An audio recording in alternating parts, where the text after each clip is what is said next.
Welcome to Gilbert Farm. This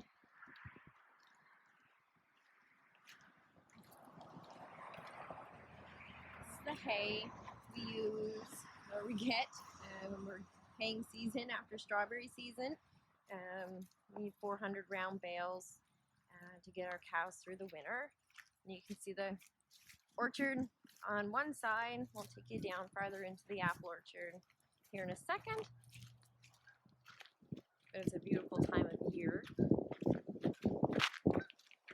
This upper field is one strawberry field that we have, and there were strawberries in it this past summer, along with the field kind of down over that way, which we'll go further into later. For crop rotation, we plowed them under this past summer when we were done strawberry season. And we planted the new field that's down in behind the barn for next summer.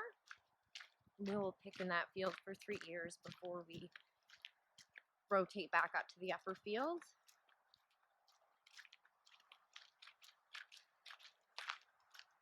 That's the farmhouse.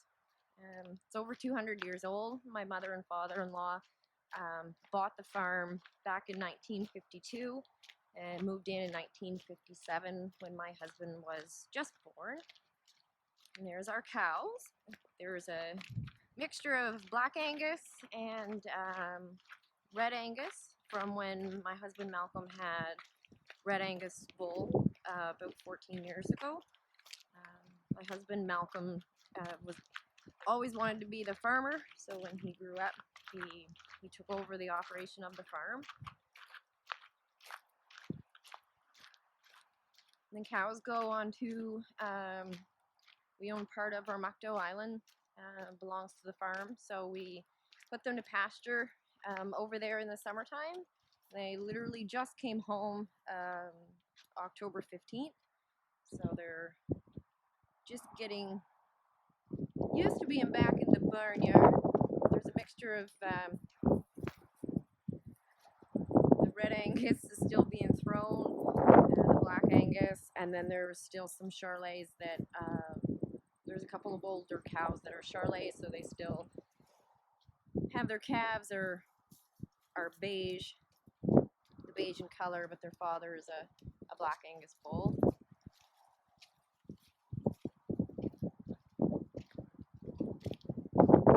We'll do herd health Tuesday, October 20th.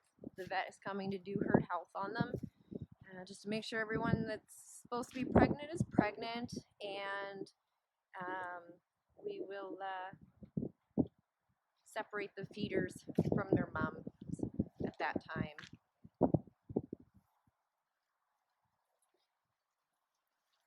They're all quite comfy. They just got some fresh hay put into them. So that is boss cow.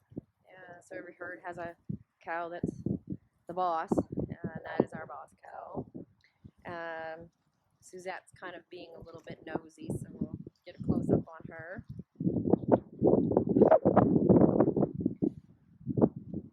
We have them quite tame. We work with them very closely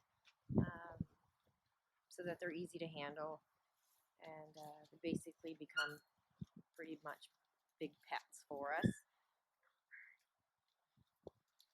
I'll take you down to, so this is I'm down at the bottom of the driveway now, kind of standing in front of the upper berry field, as we call it, I guess. And like I said, this was all strawberries this past summer, but we've tilled it under, and now it's just going to come up and weeds, and we'll just try to control that. The old hay barn, the original barns that were here with the property, sadly they burnt in 1960s. So at the time, my father-in-law, Tom Gilbert, put up pole barns, and structurally they're starting to go on us, but we'll just kind of maintain them and upkeep them. They just need a paint job and a few boards for sure. There's the straw. It's all on the wagons, getting ready to put on the strawberries. We have some bees for the strawberries and the apple trees to be pollinated. And some of our equipment that's just kind of hanging around because it's still not in the barn. Newer spreader. My favorite pieces of equipment in the summertime. Malcolm uses the discbine, and I go in behind him and I ted and rake the hay up for him, and then he comes in behind me and bales it up.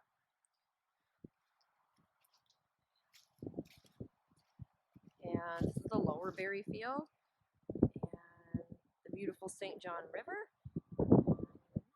the old pond that is down there. It's used to be lined, filled with trout. Back when my husband was a small boy, and my father-in-law would fill it full of trout, and they would fish from it. And we do have a vegetable garden where I grow the tomatoes and potatoes, green beans and stuff like that to get us through the winter.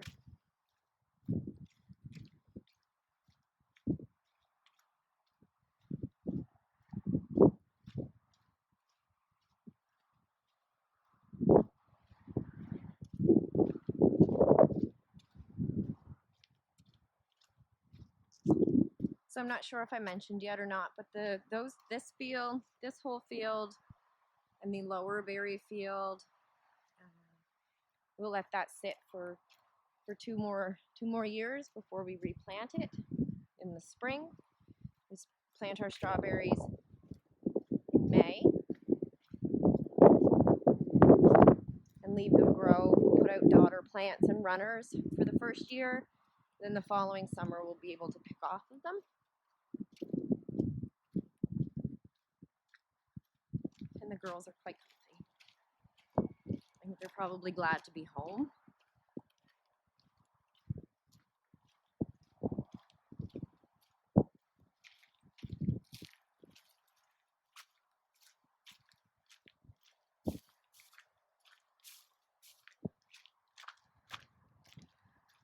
And just some more pieces of equipment, discs and the orchard mower, and the discbine, and the John Deere.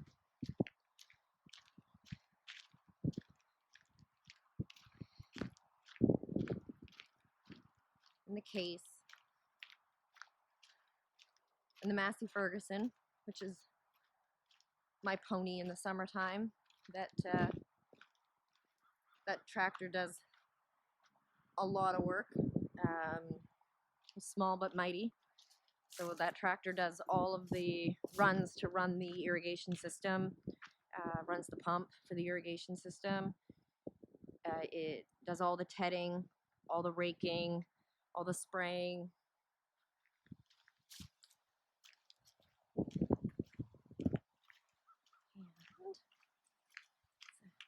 Very unattractive dump trailer for our manure. This barn was originally a chicken coop. We've dubbed its name now to the apple shed because where we keep all of our apple boxes and strawberry crates and the old Farmall tractor with the boat attached to it that we used to push the scow. And our irrigation guns.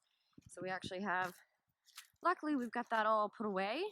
We did have to use a significant amount this year due to the drought. So 1,000 gallons or 100 gallons a minute, sorry. And then all the pipe we've got all picked up and piled up over in that field. And then this is next year's strawberry field.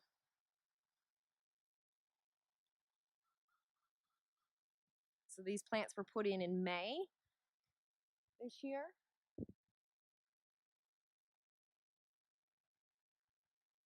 We try to control the weeds as much as possible. And so next summer, hopefully they winter well. We'll get the straw put on them. And next summer we'll be picking strawberries in this lower field.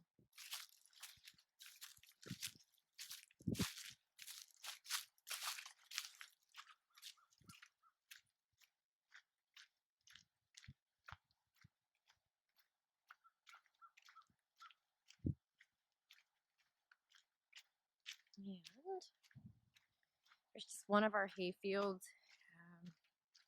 kind of the lower one that's actually still kind of on, not on, it's on farm property, but we have other hay fields that we just have, that we own, that we kind of have to travel. We have to travel a bit to get to them on the road. So this one's one of the smaller ones that we've kept that's in behind the orchard.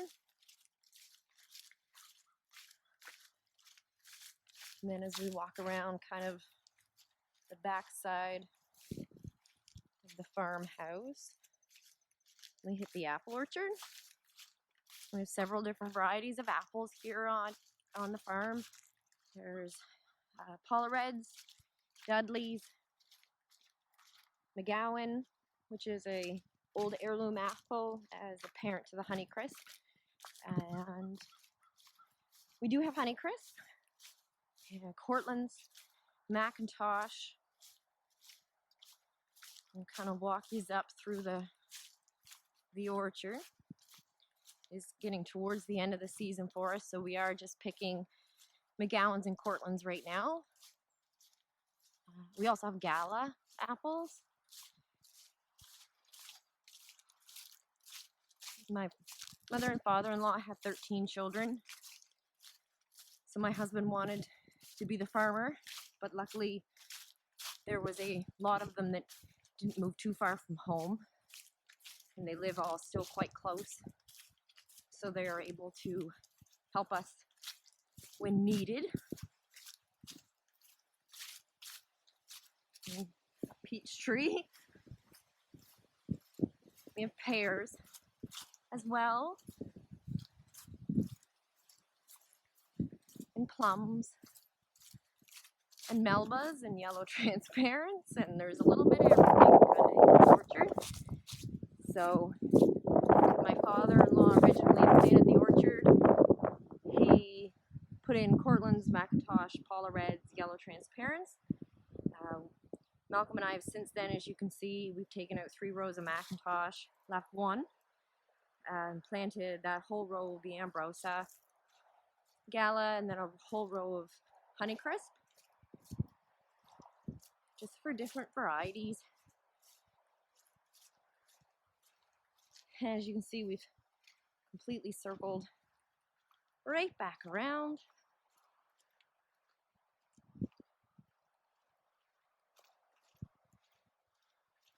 And I'm being watched.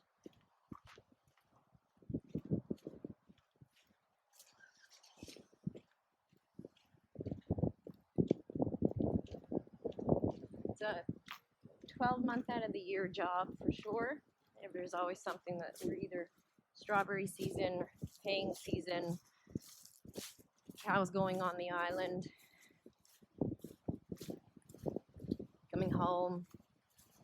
Winter months we're calving season, where we time it for calving.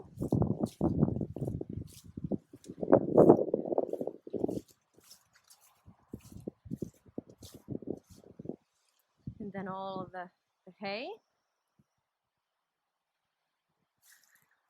Equipment is great, unless it doesn't work properly. We had a bit of a fight with the wrapper this year.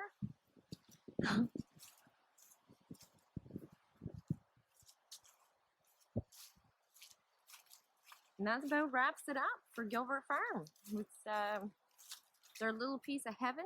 We're not a huge farm, but we love it, and we put a lot of pride into it, and we love what we do. So thanks very much for following me around, and we'll see you on the farm. Thanks.